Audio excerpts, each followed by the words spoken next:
नमस्कार, मैं Anshu Kumar prime live में आपका स्वागत करता हूं। आज सुप्रीम कोर्ट में आर्टिकल 370 को लेकर बहस चल रही थी। इस बीच मुख्य न्यायाधीश DY चंद्रचूड़ ने आर्टिकल 35A को लेकर कहा कि जम्मू कश्मीर में आर्टिकल 35A के कारण वहां के लोगों का कई मौलिक अधिकार छीन लिया गया है। आपको पहले आर्टिकल 35A क्या होता है उसके बारे में बता देते हैं, उसके बाद कोर्ट में बहस के दौरान क्या क्या बातें हुई ये भी बताएंगे। अब देखिए अनुच्छेद 35 क्या कहलाता है।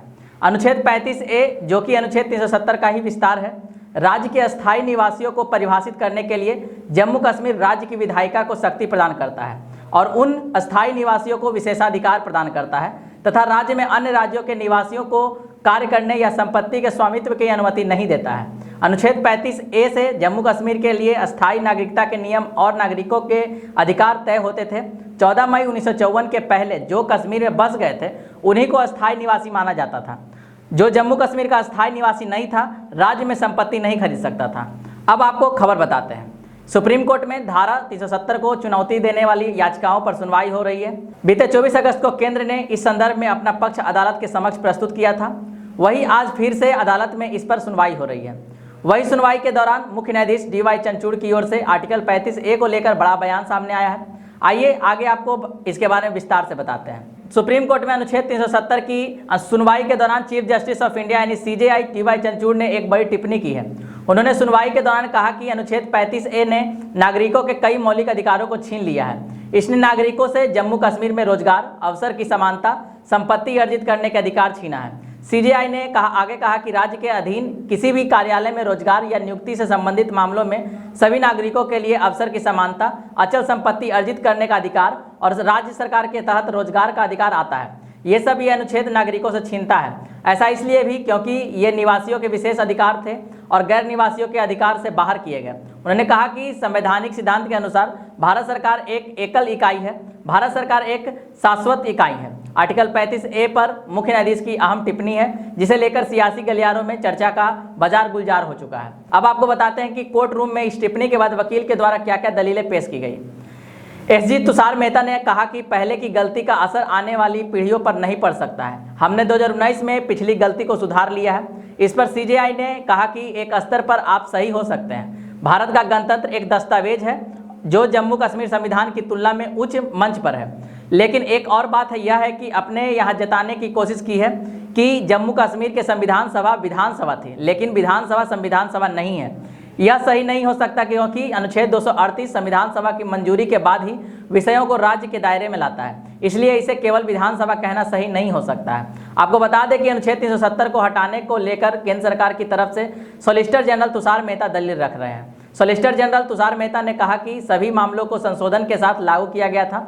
उदाहरण के लिए धारा 368 को तो लागू किया गया था, लेकिन इस प्रावधान के साथ कि भारतीय संविधान में किया गया कोई भी संशोधन जम्मू कश्मीर पर तब तक लागू नहीं होगा जब तक कि धारा 370 के रास्ते लागू नहीं किया जाता है। उदाहरण के लिए भारत के संविधान में संशोधन किया गया और अनुच्छेद 21A शिक्षा का अधिकार जोड़ा गया है। यह 2019 तक जम्मू कश्मीर पर कभी लागू नहीं हुआ क्योंकि इस रूट का पालन ही नहीं किया गया था।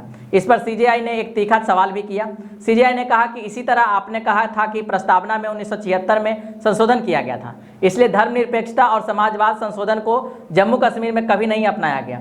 फिर SG मेहता ने कहा कि हाँ, यहाँ तक कि अखंडता शब्द भी लागू नहीं किया गया था। रोजगार भी जीने का अधिकार है। CJI चंद्रचूड़ ने कहा कि लेकिन अनुच्छेद 16(1) के तहत एक सीधा अधिकार है जो छीन लिया गया है, वह राज्य सरकार के तहत रोजगार था। राज्य सरकार के तहत रोजगार विशेष रूप से अनुच्छेद 16(1) के तहत प्रदान किया जाता है, इसलिए जहां एक और अनुच्छेद 16(1) को संरक्षित रखा गया, वहीं 35A ने सीधे तौर पर उस मौलिक अधिकार को छीन लिया गया और इस आधार पर किसी भी चुनौती से सुरक्षा दी जाती थी। इसी तरह अनुच्छेद 19 यह देश के किसी भी हिस्से में रहने और बसने के अधिकार को मान्यता देता है, इसलिए 35A द्वारा सभी 3 मौलिक अधिकार अनिवार्य रूप से छीन लिए गए। न्यायिक समीक्षा की शक्ति छीन ली गई है। इस पर सॉलिसिटर जनरल SG मेहता ने कहा, यह 2019 तक हुआ था। मैं आपसे इस मामले को जम्मू कश्मीर के लोगों के नजरिए से देखने का आग्रह कर रहा हूँ। यहाँ जिस चीज पर आपत्ति जताई गई है वह सत्ता का संवैधानिक प्रयोग है जो मौलिक अधिकार प्रदान करता है, संपूर्ण संविधान लागू करता है, जम्मू कश्मीर के लोगों को बराबरी पर लाता है। यह उन सभी कानूनों को लागू करता है जो जम्मू कश्मीर में कल्याणकारी कानून है जो पहले लागू नहीं किए गए थे। इसकी सूची मेरे पास है। अब तक लोगों को आश्वस्त किया गया था कि यह आपकी प्रगति में बाधा नहीं है, यह एक विशेषाधिकार है जिसके लिए आप संघर्ष करते हैं। अब लोगों को एहसास हो गया है कि उन्होंने क्या खोया है। अब निवेश आ रहा है। अब पुलिसिंग केंद्र के पास होने से पर्यटन शुरू हो गया है। जम्मू कश्मीर में परंपरागत रूप से ज़्यादा बड़े उद्योग नहीं थे, वे कुटीर उद्योग थे।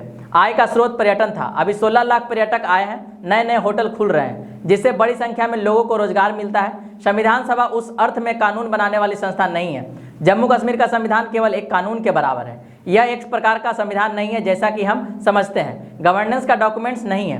2019 तक जम्मू कश्मीर हाईकोर्ट के न्यायाधीश राज्य के संविधान के प्रति सच्ची निष्ठा का शपथ लेते थे, जबकि उन पर भारत का संविधान लागू करने का दायित्व, लेकिन उन्होंने जो शपथ ली वह जम्मू कश्मीर के प्रति अपनी निष्ठा व्यक्त कर रही थी। उन्होंने विधानसभा बहस का हवाला दिया कि संसद ने अनुच्छेद 370 को अस्थायी प्रावधान के रूप में देखा। इस पर सीजेआई ने कहा कि ये व्यक्तिगत विचार है, अंततः ये एक सामूहिक रूप से संसद की अभिव्यक्तियां हैं।